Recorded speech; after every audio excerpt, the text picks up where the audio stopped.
Om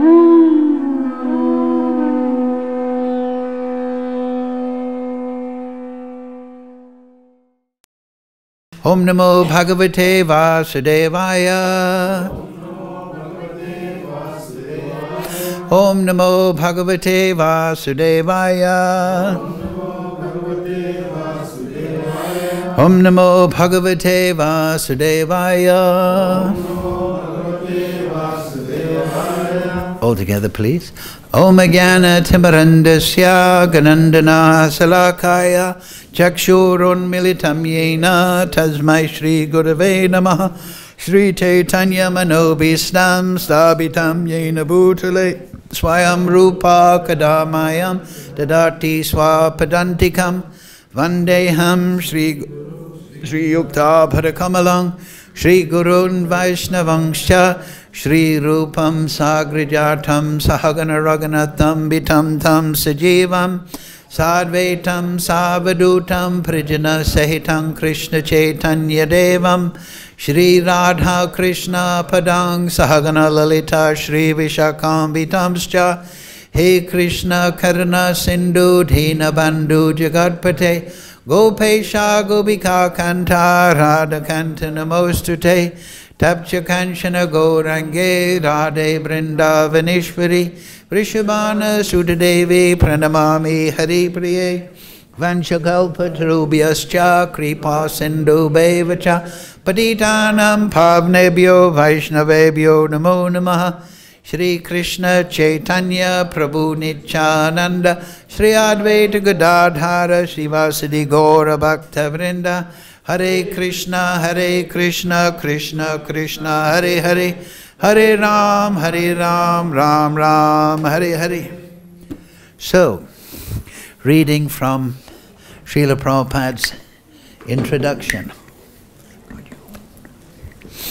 And Parvati Vaishnavi Mataji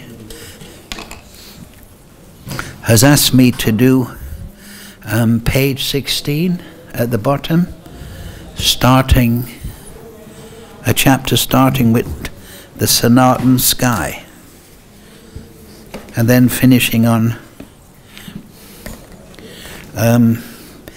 page 16. So we'll try and find that, right? Actually, that's very good to study Prabhupada's introduction. Well, I'll just find it now. I'm not sure because it's on page 15 at the bottom. Yes, Sanatan, that destination, Sanatan sky, yes. And then up to, the end of the third paragraph, or the second paragraph that's on that page, that start and finish on that page, which is beginning or nor end. That's what she said on the phone. So, Mukam karochi vachalam pangam nage grim yad kripa tamam bande shri gurun dadarinam. So, because it's the introduction, we'll just we'll read parts of it and then we can have questions and answers, discussion like that. You're all learned devotees. So I'll just start reading. That destination is called the Sanatan sky, the eternal spiritual sky. In this material world, is there more volume on the mic possible? Is it possible? No. Turn the master. On the master, just put it up one notch. Whoever can knows how to do it. Hare Krishna. Yeah. Hare Krishna, Krishna Krishna, Hare Hare, Hare Ram, Ram Ram, Hare Hare. Just slightly more. Yes, Hare Krishna. Okay, fine. Thank you. So, that destination is called the Sanatan sky, the eternal spiritual sky. In this material world, we find that everything is temporary. It comes into being, stays for some time, produces some byproducts, dwindles, and then vanishes. Right? So these are the 6 transformations of the material body. So remember, when you study the Gita or the Vedas or anything, when you come across these, you know, the 3 modes and the 6 transformations, the 4 activities of material life, so on and so forth, it's always good to commit them to memory. So what are the 6? Right? Come into being, birth.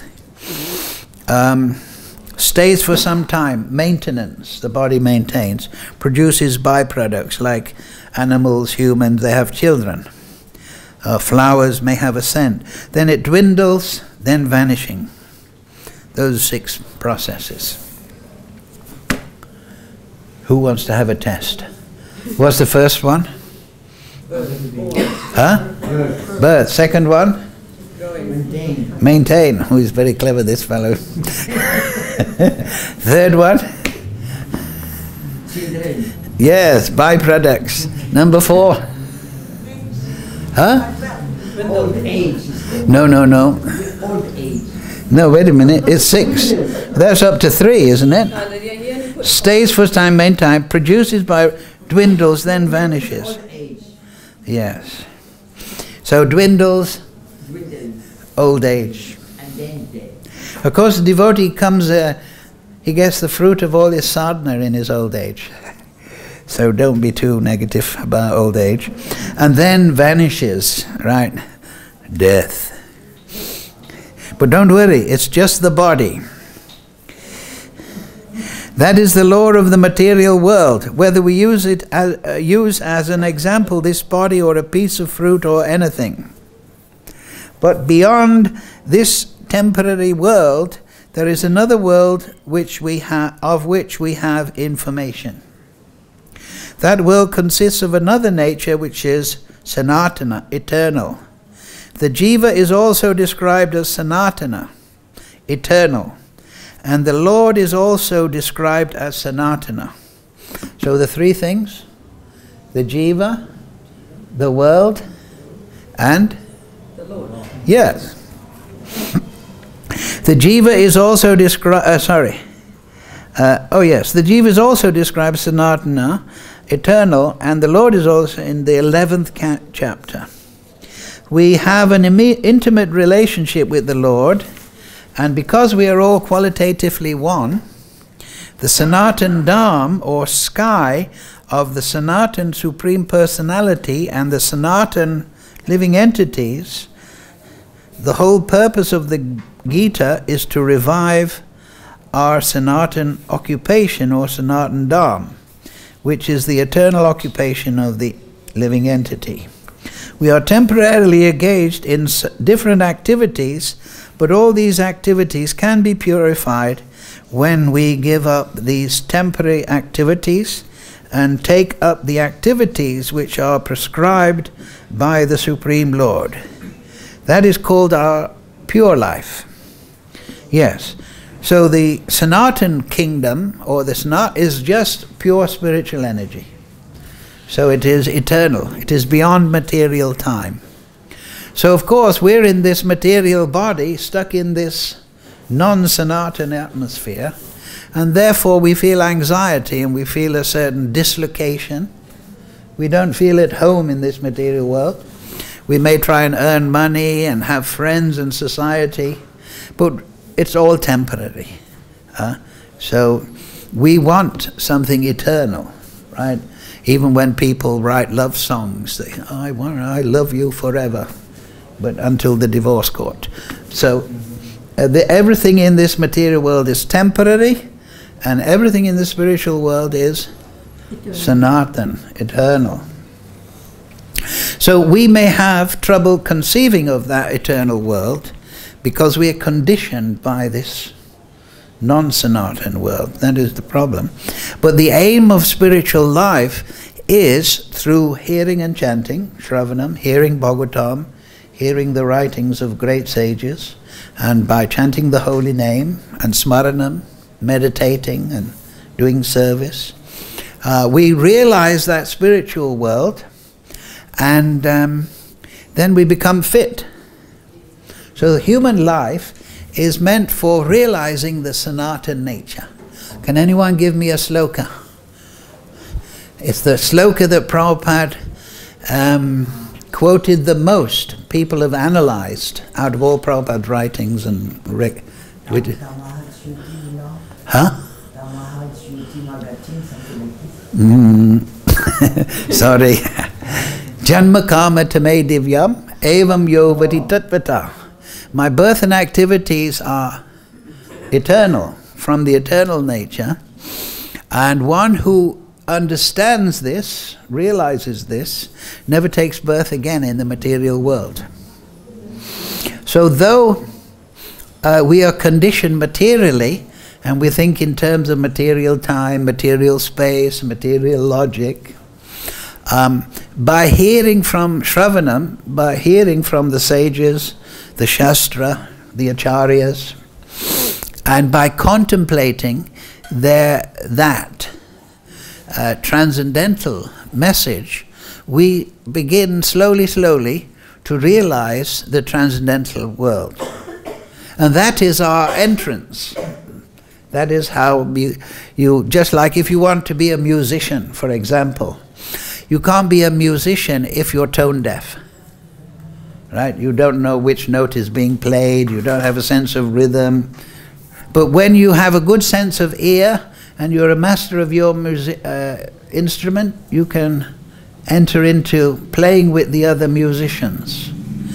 So that is an example, an analogy, just to help us understand that now we are, at least myself, spiritually very immature, unrealized.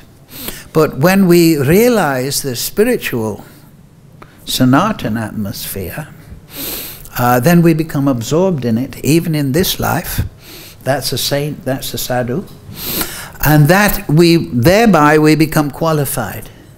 At the time of death, we leave this material body. So this material body, especially the human species, is meant for this. All the animals can do things better than us. An eagle can see better. Every animal has a particular ability, and they all surpass the human. But you don't get any animal philosophers. They're not writing Shastra. And I even read an article once about a horse whisperer. Do you know what a horse whisperer is? They also have dog whisperers. Yes. These are you've heard about them. Yes. They have some way of psychically communicating with the horse. And so it was a very interesting article, and it was saying, what do you talk about with the horse? He said, well, sometimes the horse complains out about a certain rider, that he beats them hard. Sometimes they complain about the stirrups, it's too tight on the left. This is sometimes they ask for apples. So in the article, the person asked the horse whisperer, what about their ideas? And he said, well, they have no idea about philosophy or anything like that. They never. So that is a special facility of the human being, that we have this brain, this intelligence that is innate, and we are meant to discriminate between matter and spirit, and meditate on the spiritual aspects of life. And so the scriptures, the Vedas, the Acharyas, they describe the spiritual platform, the Sanatana platform, and if we apply ourselves regularly, this is sadhana bhakti. Remember that famous verse, other favorite from Prabhupada, Stane Shrutikatan Tanuvam Manobir. Lord Brahma, 14th chapter, Srimad Bhagavatam, after the Brahma Vimohan Leela, he gives this prayer, and Prabhupada used to always quote it, that whatever your situation, Stane Shrutikatan Tanuvam, that you should just stay in that situation and hear, Shrutikatan. And you should hear from the Shastra, hear from the Acharyas, hear from the Sadhus, and you should offer your obeisances. That means in a devotional way. Not like, you know, a logician or an objective professor, or, you know what I mean, or some kind of intellectual inquiry or something, but you should hear with a devotional intent. And that is Lord Brahma. So sometimes we wonder, what should I do? Just, whatever your situation is, take up hearing about the spiritual world. So that's Lord Brahma. Right? Yes. The whole purpose of the Bhagavad-Gita is to revive our Sanatan occupation or Sanatan Dharma, which is the eternal occupation of the living entity. We are temporarily engaged in different activities, but all these activities can be purified when we give up these temporary activities and take up activities which are prescribed by the Supreme Lord. This is called our pure life. Yes, so we have to take them up. This is the important point. Krishna won't force you to perform sadhana bhakti. Krishna won't force you back to the spiritual world. He's given you free will, and his humility is unlimited. So he doesn't interfere. If you want to be a materialist, Krishna won't interfere. He doesn't think, oh, I'm the Supreme Lord, I can... No, he's given free will and he lets you operate in that system. So we have to use our free will in the right manner. And that means to apply ourselves to hearing from the acharyas, hearing the Shastra. We have to make the first step, if you like. So this is something to remember. If sometimes you feel, and this is, at least myself, the sadhaka's platform, sometimes we don't feel so good, maybe we've got a headache or the cold is... We have to, instead of just thinking, oh, I'm miserable, then perform some spiritual activity. Try to contact the spiritual energy. Try to do some chanting, do some bhajan, read the Shastra. And then suddenly you're plugging into the spiritual energy and you'll find all the material confusion or whatever in your mind. Like you can have that experience. When you come to the temple, sit under the tree, and in 2 minutes, right? Have you noticed? You come into the temple, the rickshaw wall has been trying to cheat you, you had a fight with your friend or something, sit under the tree, and then, the kirtan just placates you. Why is that? That's because you're contacting the Sanatan energy. So, this is the skill of human life. As the aim of human life is to realize the Sanatan energy, then we must be skillful at always applying ourselves into Shravanam, Kirtanam, Vishnu, Smaranam, Padasevanam, Archanam, Vanda. What's that song by Bhakti-Vinod Thakur? Grihe Thakur, Vane Thakur, Sada Hari Bolo Thakur. Right? Whether Suke Duke Bulana, Sada Hari Nam Bolo. Whether you're in the forest, whether you're in a griha, just always chant the holy name. Whether you're unhappy or happy, apply yourself to chanting the holy name. Because that is the empowered, particularly empowered principle for Kali Yuga. Sometimes we think, oh, the world is very terrible condition. Everywhere polluted, the minds of people, the land. So we need an incarnation. You know, Krishna says, I'll come and protect the devotees, re-establish religion and diminish the asuras. But he has come already in the form of the holy name. So if we chant Hare Krishna, we become purified ourselves and we purify the atmosphere also. And we should understand that when we having kirtan in the temple and the devotees are pure in their intent, it's not just purifying them or the hearers, but it also has subtle effect throughout the whole world. And we see, you see practically, people come from Delhi, Lucknow or whatever, and the children, they run down the steps and they automatically start dancing, enjoying. So this is the spiritual energy. So human life is, we're meant to take ourselves from our material conditioning, from this temporary atmosphere, and realize the transcendental atmosphere. And the benefit will be Janma Purna, finished. Will not be born in this material world again. So, we have to take the first step, that's the point. We have to apply ourselves.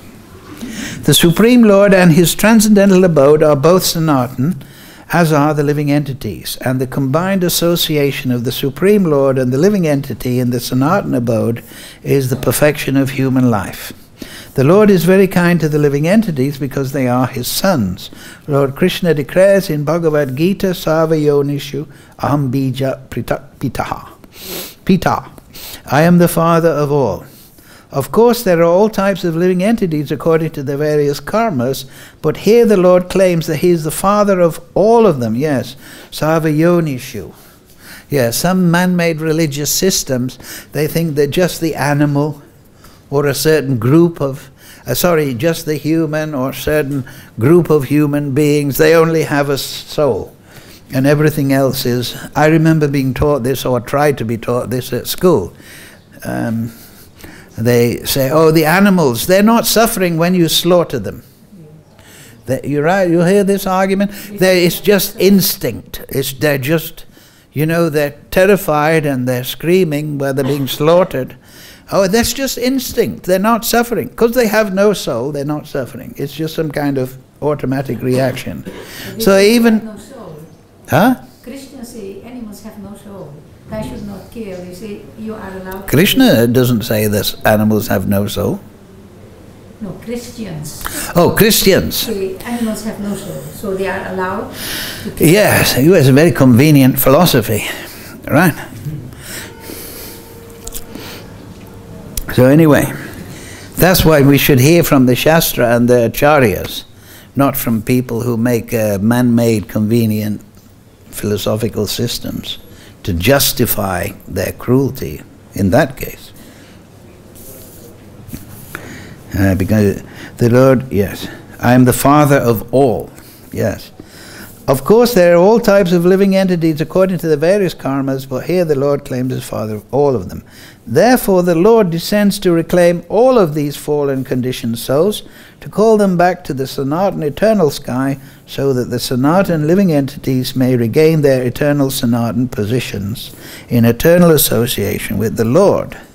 The Lord comes Himself in different incarnations, or He sends His confidential sons as servants as sons, or His associates or acharyas to reclaim the conditioned souls. So you might say, what about the animals? They can't understand Bhagavad-Gita. But actually, there's many stories, Chaitanya Charitamrita, Shivananda's dog, right? And even in the Mahabharata, right? When the Pandavas retired, right? Yudhisthira saw Kali Yuga coming, he let down his hair, put all his kingly robes aside, and he left for the Himalayas, right? And the Pandavas saw him doing this. You know this story from the Mahabharata? The Pandavas saw him doing this, so they also followed. Parikshit Maharaj, I believe, was left in charge. So a dog attached themselves to a dog attached. And the Pandavas, they were actually going to ascend to Swargaloka, some other region. But Yudhisthira Maharaj wouldn't leave the dog. Said, I'm not going without this dog. He's taken shelter of us on this journey. So then the dog, he transformed himself into Yamaraj. And he praised Yudhisthira Maharaj, son of Dharmaraj actually, and said, yes, this is the right attitude. So we should have that attitude to all dependents.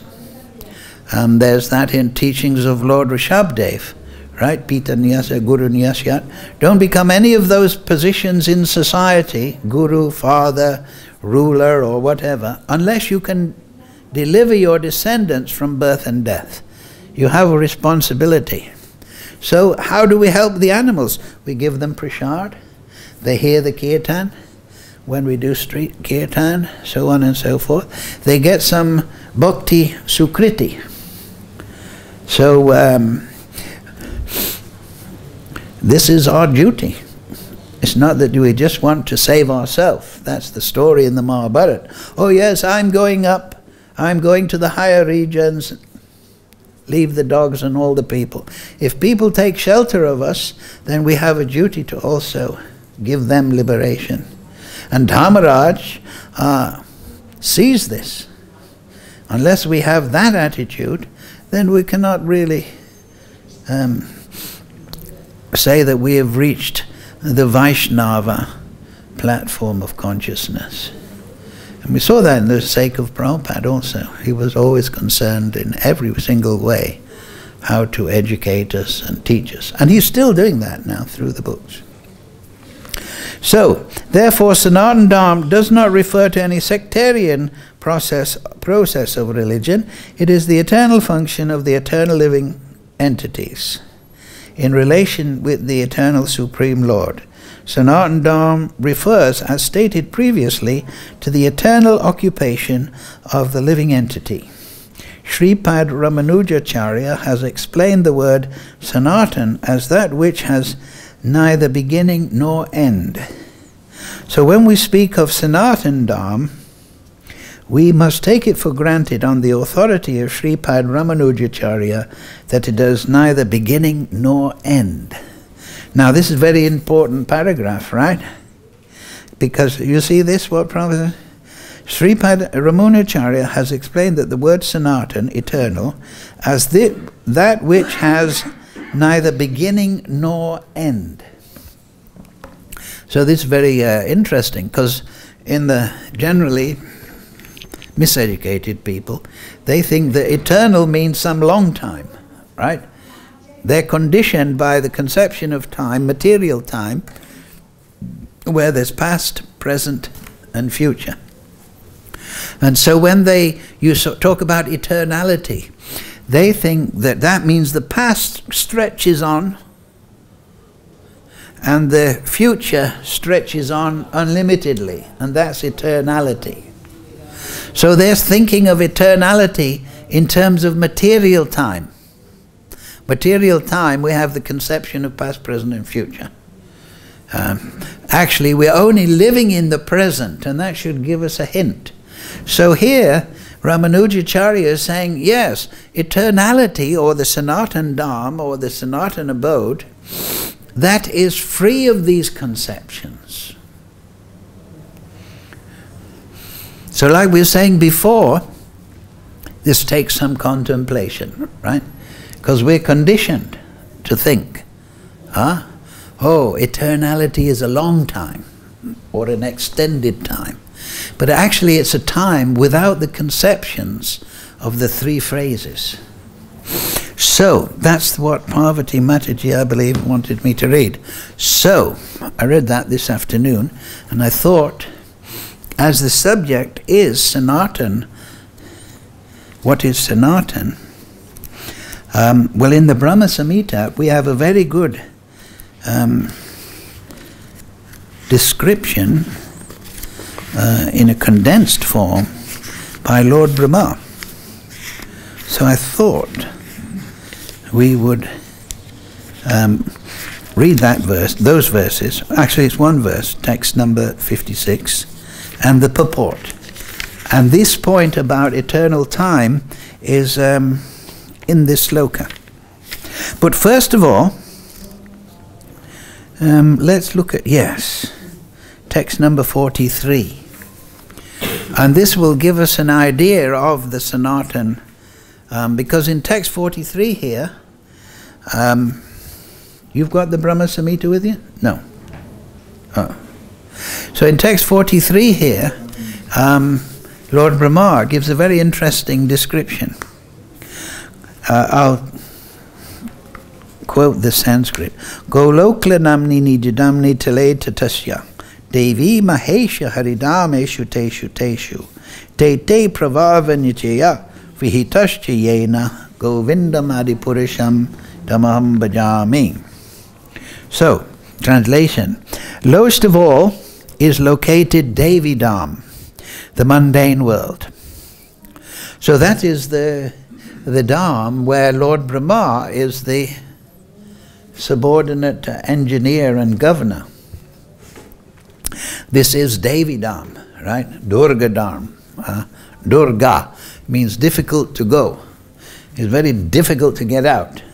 And also one of Radharani's names is Durga.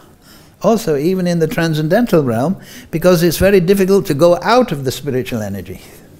So this is interesting. So Durga. And of course Durga is the wife of Lord Shiva. So Lord Shiva is the demigod. Well, not an ordinary demigod. He's a transformation of Vishnu. But he is the governor of Ahankara.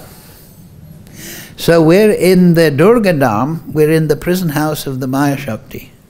And the husband, or the dominating factor of the wife, or the enclosement into the material energy, is Lord Shiva.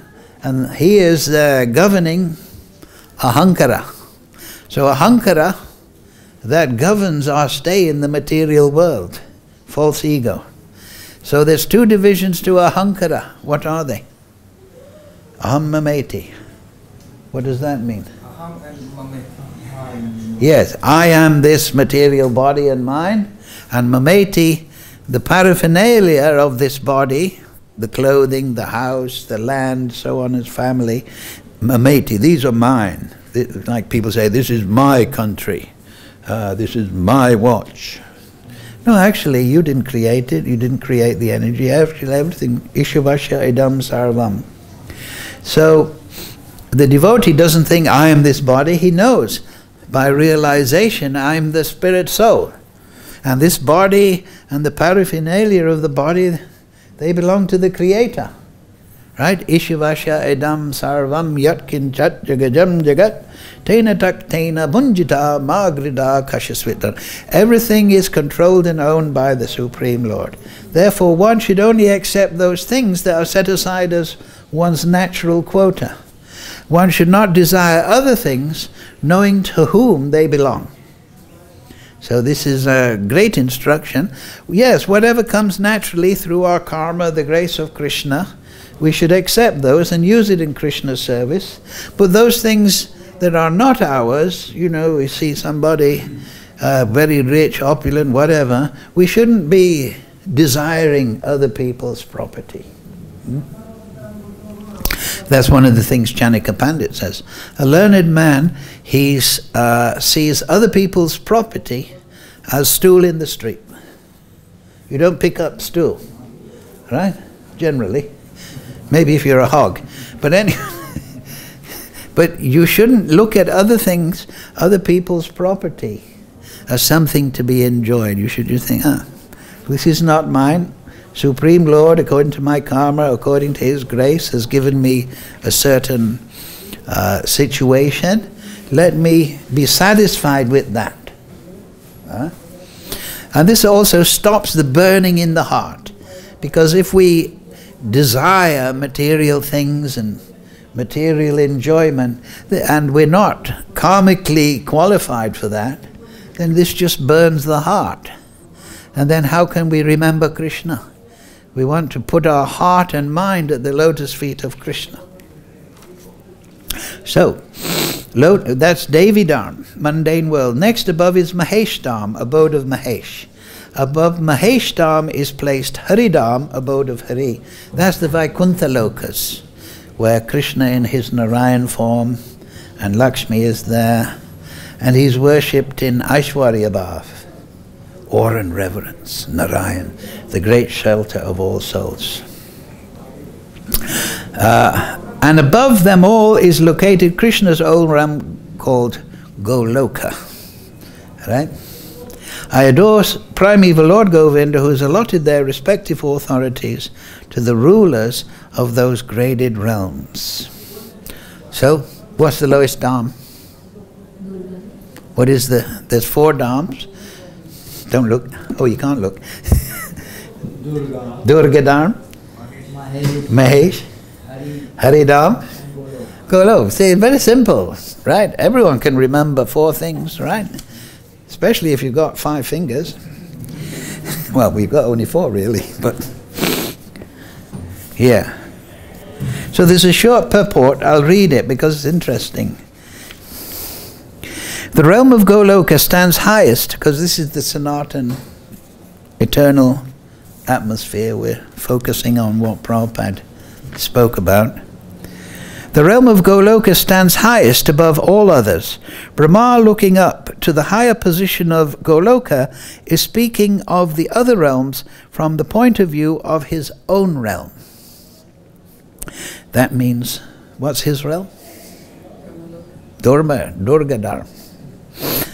The first in order is this mundane world called Devidam, consisting of the 14 worlds, i.e. Satyalok, etc. Next above Devidam is located Shivadam, one portion of which, called Mahakaladam, is enveloped in darkness. Very interesting information. Interpenetrating this portion of Shivadam, there shines the Sada Shiva Loka, full of great light, and that is the Brahmajyoti. Above the same appears Haridam, or the transcendental Vaikuntha Loka. The potency of Devidam in the form of the extension of Maya, and that of Shivaloka, consisting of time, space and matter, right? These are the conditioning elements. We're conditioned by matter, material energy. We're conditioned by time, the material conceptions, and material space. So that's also another aspect to be understood, contemplated. Like this room, we can get 100 people in, maybe. You want to measure it? No, anyway, so to speak.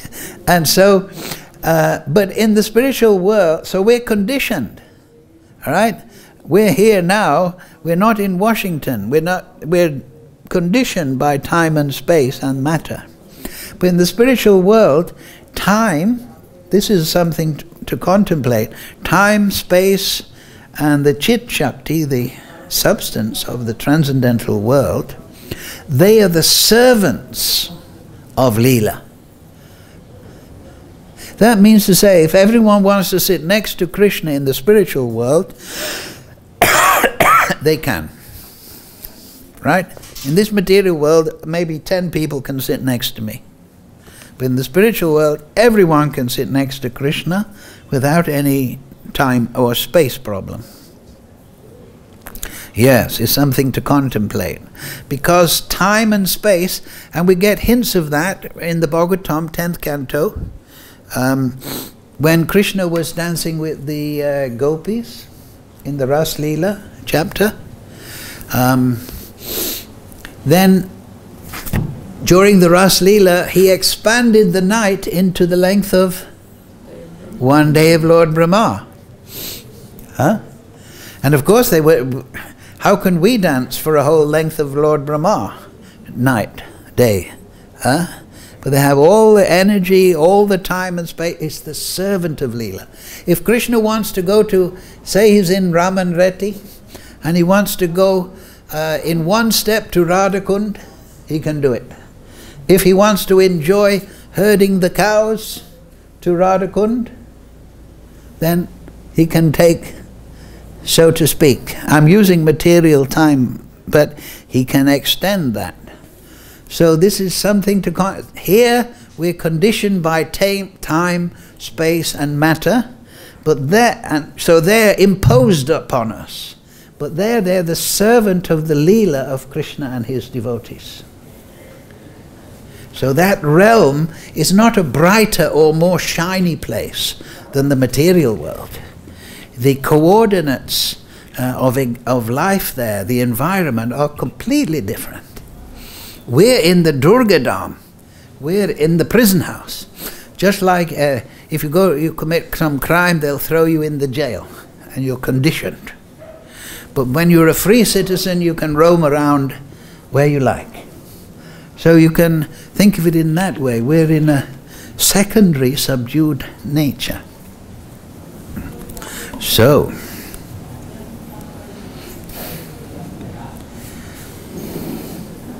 yeah, Shivaloka consisting time, space and matter, are the potency of separated particles pervaded by the penumbral reflection of the subjective portion of the divinity. That means the effulgence of Krishna. But Haridam is ever resplendent with transcendental majesty. Aishwarya Bhav, that's Haridam, Vaikuntha Lokas. And the great splendor of all sweetness predominates over all other majesties in Goloka. The Supreme Lord Govinda, by his own direct and indirect power, has constituted those respective potencies of those realms. Right? So there's different potencies, different environments, if you like, according to the energies that Krishna is using in those realms. In the Haridam, Vaikuntha Loka's resplendent majesty, people are in awe of the Supreme Lord. But in Goloka, Krishna is Nayaka. That means hero. He's just the local hero. He's the son of Nanda and Yashoda. And if Lalita Shaki wants to chastise him, he'll get chastised. That conception of the Supreme Lord, Master of all potencies, is very much in the back because of the love of the residents of Vrindavan, the transcendental prem. So they forget. And of course that is more satisfying to Krishna. That is a very wonderful thing of the Supreme Lord, that he's not really into being the Supreme Lord. Some people think, oh, he thinks he's God. They mean, what do they mean? They mean that he's a nasty guy that's bossing people around, right, and wants to impose his ideas on somebody else. But actually, that's not actually the Supreme Lord. That's not Krishna. Krishna doesn't impose, he doesn't boss people around. He lets people reciprocate with him according to their will. Ye tam mam prapajant. All of them, as they surrender unto me, I reciprocate, I reward accordingly. Everyone follows my path in all respects. So ultimately, everyone, materially conditioned or spiritually liberated, they're all reciprocating with Krishna. Krishna is Sutrimani Gana. He's the thread throughout the necklace of existence. He is the supporting principle. And indirect, you remember that phrase? Direct or indirect. So people in the material energy are still reciprocating with Krishna, but they're doing it indirectly through the Maya Shakti, which gives forgetfulness of Krishna. But on the transcendental Sanatana atmosphere, they're directly involved with Krishna, free of illusion and confusion. They're eternally enlightened. They're eternally realizing the Supreme Lord. So, then in verse 56 is a description of that Sanatan Dham. So, please excuse my inexpert recitation of Sanskrit, but I'll do my best.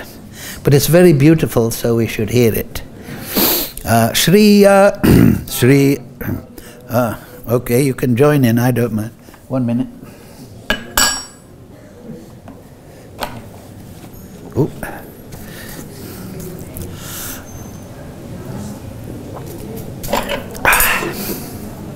Shriya Kanta Paramapurusha Kaltaravo Druma Bhumis Chintamani Gangamai Toam Amritam Kakta Gangnam Nachang Ganganam Apivangsi Priya Shaki Chindanandam Jyoti Paramapitad Ashwajam Apicha Sayatra Shurabi Shurabiti Shurabi Biyashtashu Mahan Nirmek Shrakyo Kyova Vrajati Nahi Yatrapi Samayah Bhajye Swita Dvipam Tamaham Iha Golokam Iti Yam Vidantaste Satta Shriti Vilaya Kaya Kati Paye.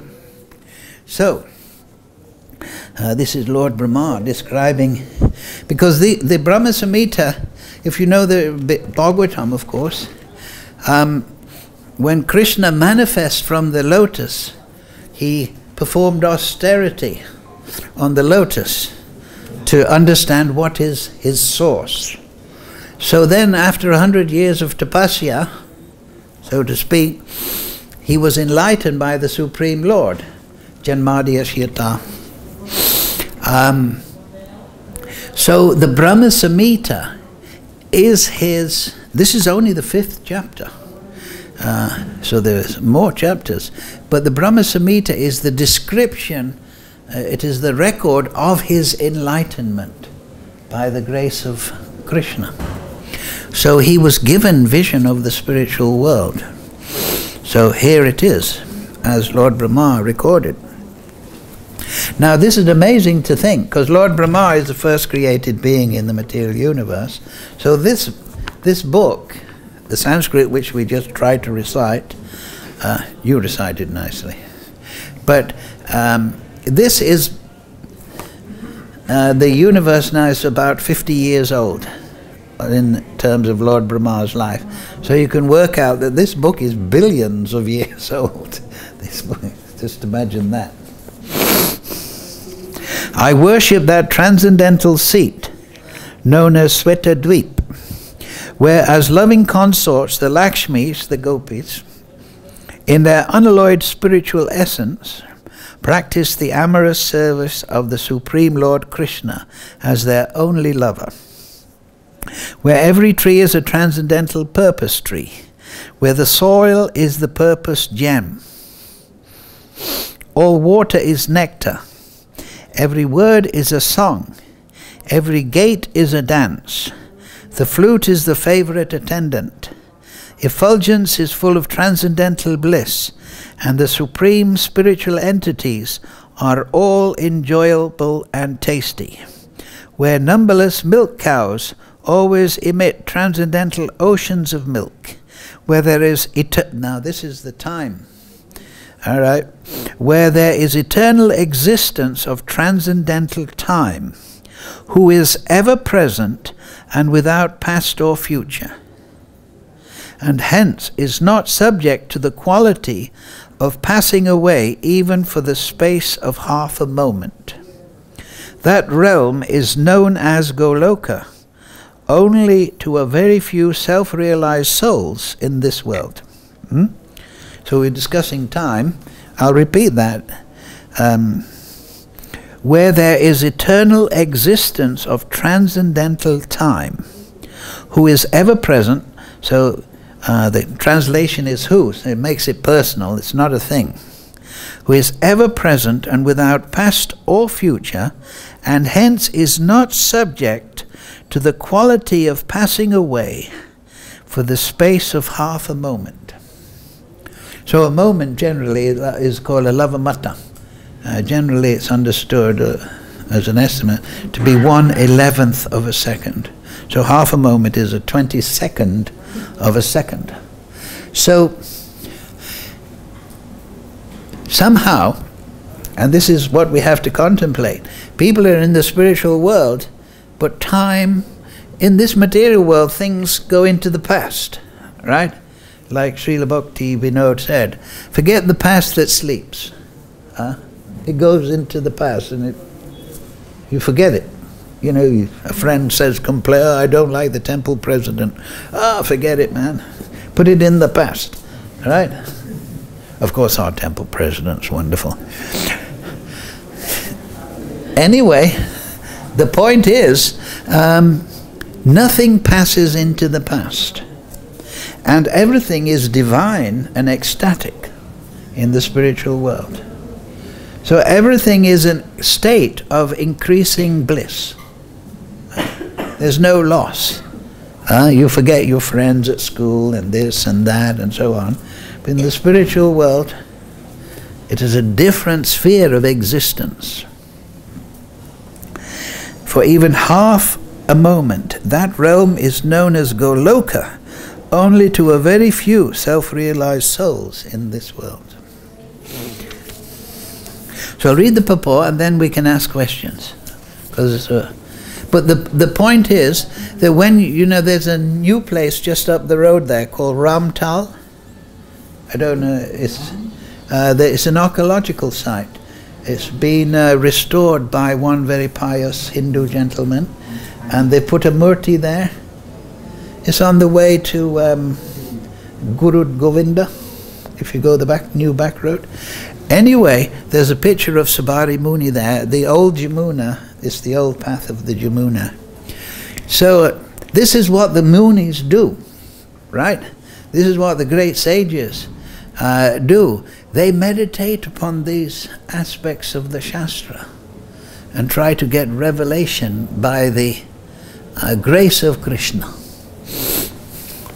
to understand eternal time, to understand the eternal abode. So when we read the Shastra, the writings of the great sages, when we pick up these things, these articles, these items that describe the spiritual world, then we should also follow in their footsteps. Mahajayena Katasva Pantha. And we shouldn't read just like a book. Oh, this is a bit funny, I can't understand that. But, oh yeah, you can't understand, but now contemplate it. Contemplate it. When you're chanting your japa, what is eternal time? Krishna, please give me a little insight. You see? This is the work of the great devotees, and we should follow in their footsteps. So the purport. That region which jivas attain by the best performance of their rasa bhajan, so that is a reference. If you stay on the awe and reverence platform, you can go to Haridam. But as Lord Chaitanya taught, you have to develop a sense of Goloka rasa, tasty spiritual taste. By their rasa bhajan, though purely transcendental, is by no means devoid of variegatedness. So of course it's throwing out the idea of the spiritual world is just amorphous spiritual energy without quality. That is of course the Brahmajyoti aspect. The non-differentiated region is attained by indulging in anger, fear or delusion, right? Like Krishna killed Kamsa and so on, and delusion means I'm the Brahman or something. The devotees attain Goloka, the transcendental region above Vaikuntha, according to the quality of rasa of their respective services. In reality, that region is no other than Svetadvip or the White Island, being exceedingly pure. Those who attain the highest rasa in the shape of the realization of pure devotion in this world, viewing the reality of Svetadvip in Gokula, this is Gokul, this is Goloka, Vrindavan and Navadvip within this mundane world designate the same as Golok. So this Goloka manifest on the material platform, this is generally taken as Gokula, whereas transcendental realm of Krishna, Nijadamni, his own realm, is Goloka. But sometimes they are used interchangeably. Bhaktivinoda Thakur in Jivadharma has written a very nice chapter, and he explains that a devotee should try to see Goloka in Gokul, and he should try to see Gokul in Goloka. So get your Jivadharma and read that chapter, if you like. In reality, exceedingly pure. Those who attain the highest rasa in the shape of the realization of pure devotion in this world, viewing the reality of Svetadvip in Gokul, this is just what I was talking about, Vrindavan and Navadvip within this mundane world designate the same as Goloka. In that transcendental realm of Goloka, there are always visible in their supreme beauty all the distinctive entities that are incorporated in the pure cognitive principle, vis-a-vis the lover and his beloved ones, trees and creepers, mountains, rivers, forests, water, speech, movement, music, excuse me, music of the flute, the sun and the moon, tasted and taste, i.e. the unthinkable wonders of the 64 aesthetic arts. Radharani is the master of the 64 arts. They're described earlier in the purport. Milk cows yielding nectarine flows of milk and transcendental ever-existing time. Ever-existing time.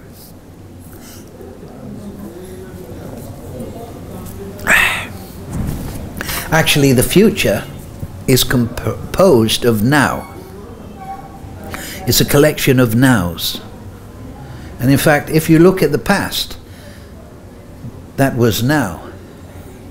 So now is eternality. You understand? But we have this, so this is a point for contemplation.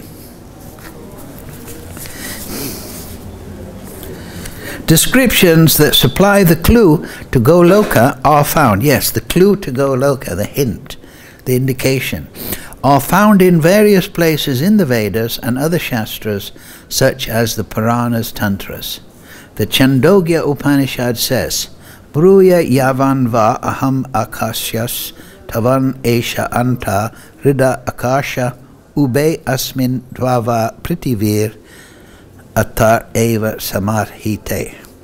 Uba agnischa vayuscha surya chandra maswa. Ubhayo vidmun naksharani cha chesye hasti chakcha nasti sarvam tad asmin samahitam iti. The sum and substance of that sloka is that all the variegatedness of this mundane world and much more variety over and above the mundane are to be found in Goloka. The variety in the transcendental world is fully centralized, whereas in the mundane world it is not so. What does that mean? Well, he'll explain, I think. And hence is productive of weal and woe. What that actually means is centralized, is mean everyone is devoted to Krishna, Radharani. Everyone is devoted to the Supreme Lord and his devotees. But in the material world it's not centralized. That means some people are devoted to India, some are devoted to Pakistan, some are devoted to Nigeria, some are devoted to Ireland. You understand? Everything is spread out, the devotion, but in the spiritual world it's cohesive. It's all centralized on the Supreme Lord and his devotees. And hence productive of weal and woe. I'm devoted to Pakistan, he's devoted to India, so then there's a big fight, right? Right, I'm devoted to Germany and he's devoted to America, then there was a big fight, Second World War or whatever. So they're all devoted to different aspects of reality. There's no cohesion. So then it's productive of weal and woe.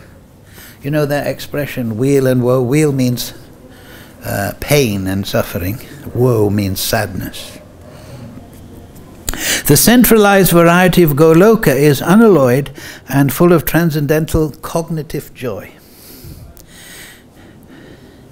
The Vedas and sadhus practicing devotion revealed in the Vedas by availing the support of their individual cognitional aptitude, actuated by devotion, may have a sight of divine realm, and by the power of the grace of Krishna, their tiny cognitive faculty, attaining the quality of infinitude, they are enabled to be on the level of the plane of enjoyments of Krishna. So what does that mean?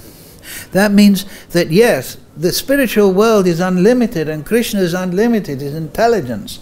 And we have this limited individual cognitive aptitude. That means individual consciousness. But it's very restricted. I'm conscious of this body and not much else, right? Of course, we may develop certain psychic abilities, but generally we have a very compressed, confined consciousness. But by the grace of Krishna, our consciousness expands to such a point that we're able to realize the infinite.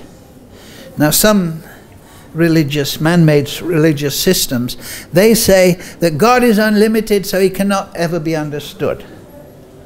Right?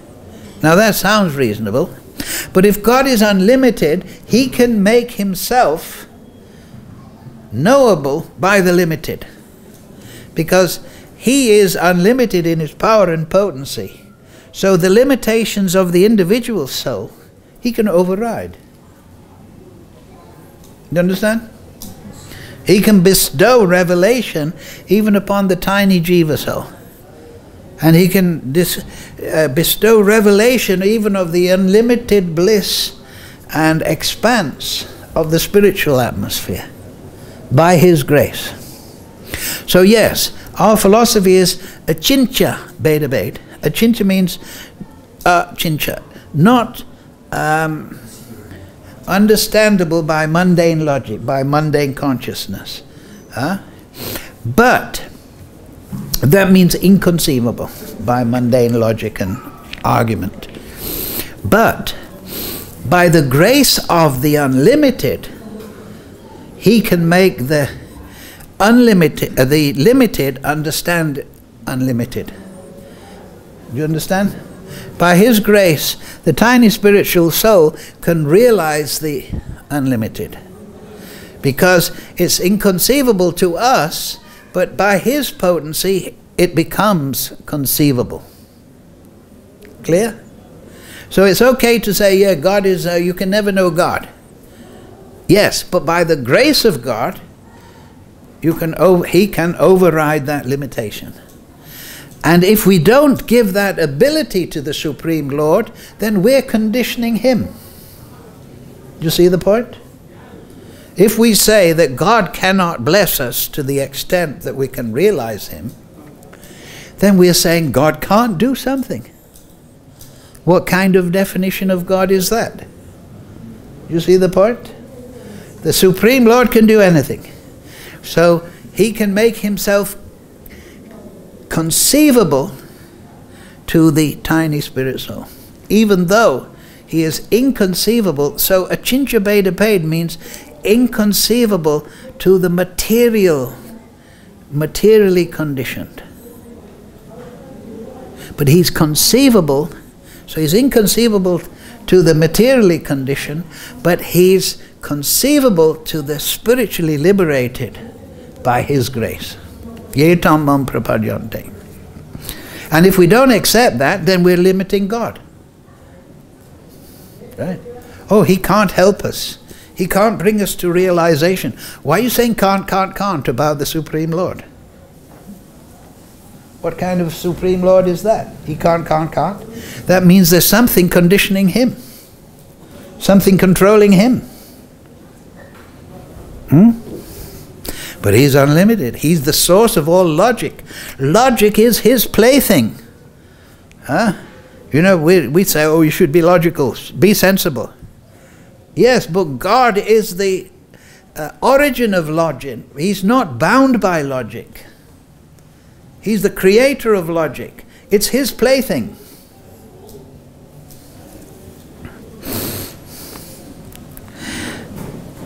That's another point for contemplation, by the way. Yes, so they're enabled. See how nicely the translation is. They are enabled to be on the level of the plane of enjoyments of Krishna.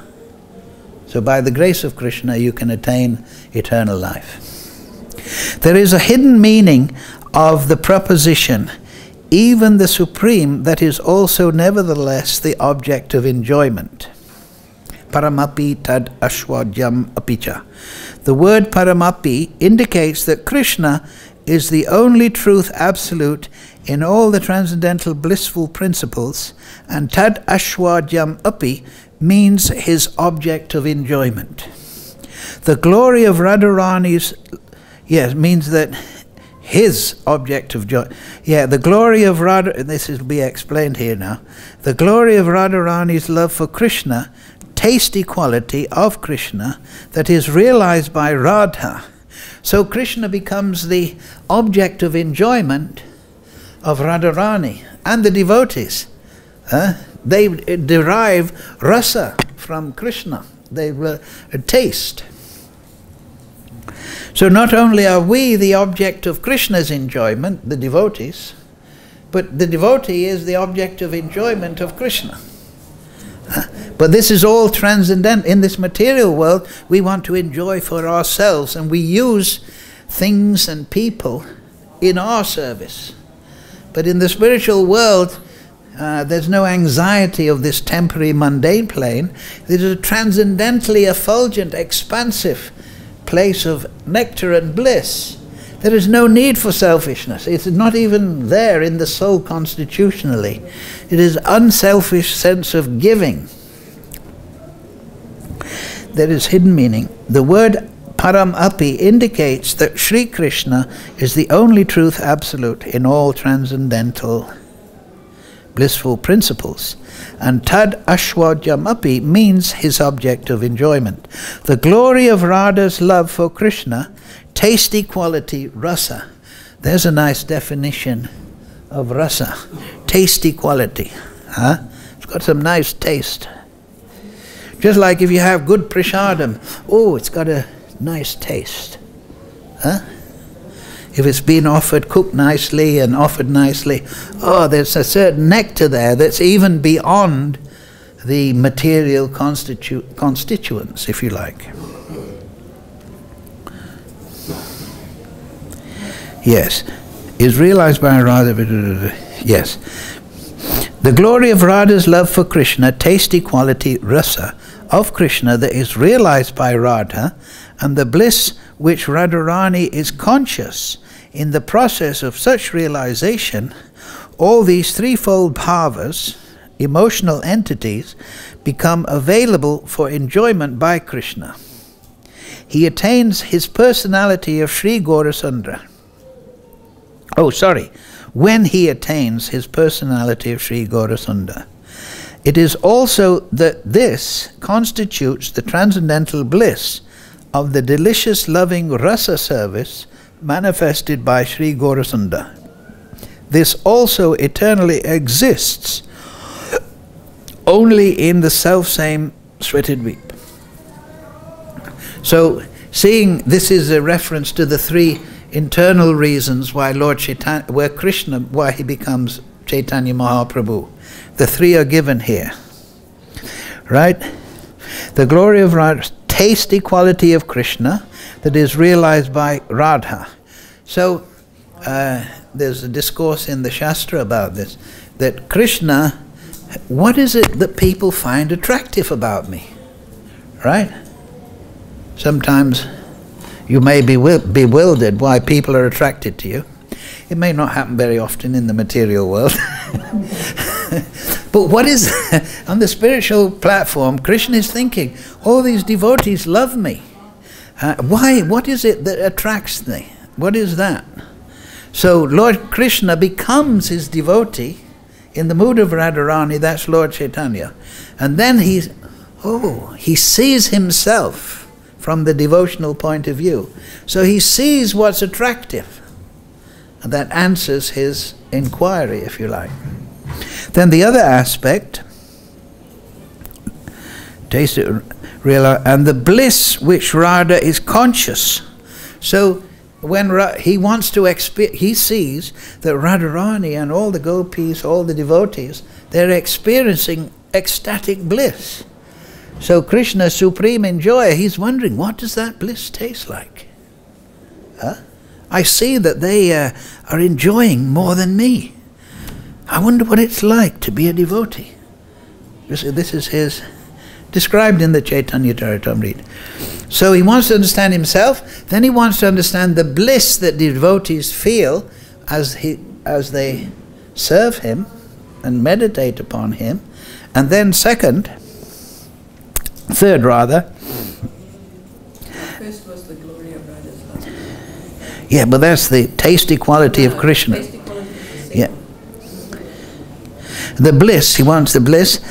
And, wait a minute, you distracted me. Yes, in the process of such realization. So Radharani experiences bliss, realizing the attractiveness of Krishna.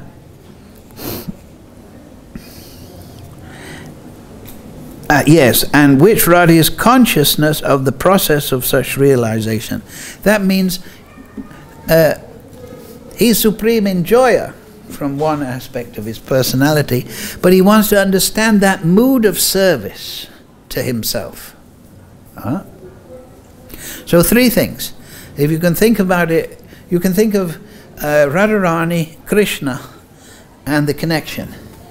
So he wants to understand himself, what people find attractive. Then the connection, he wants to experience the bliss his devotees feel. And the third one is the devotees. He wants to understand what is that mood of devotion that they have. What is that mood of service? So it's the mood of service of Radharani, the bliss she feels, and the qualities about himself that is so attractive. Because that's the best way to understand it.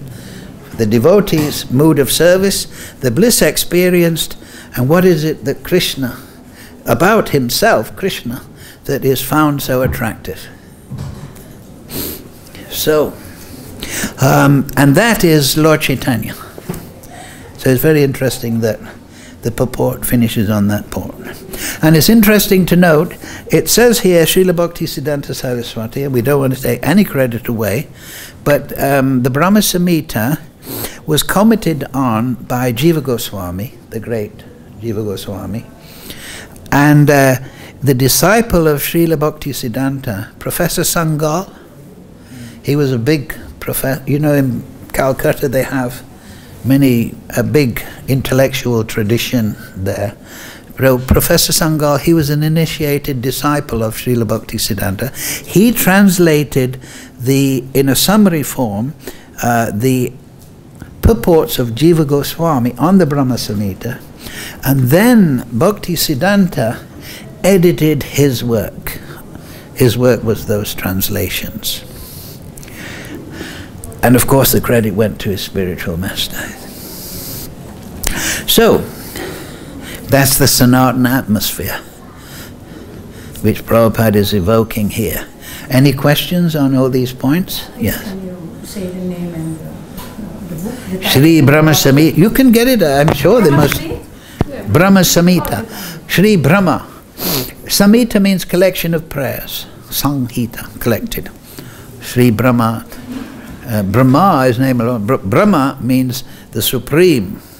So, the supreme collection of prayers. Shri means opulent.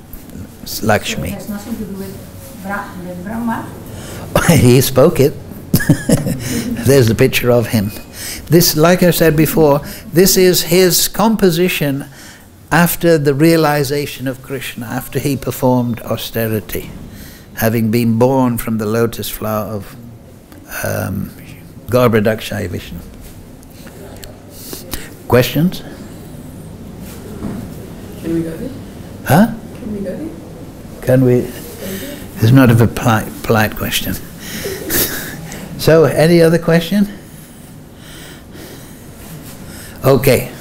Thank you all very much. Thank you for attending. See you next Thursday, perhaps, if Parvati is not angry with me. Jai Radhi, Jai Sri Krishna, Jai Lord Brahma, Jai Bhagavad-Gita, Sadhu Sangha Ki Jai.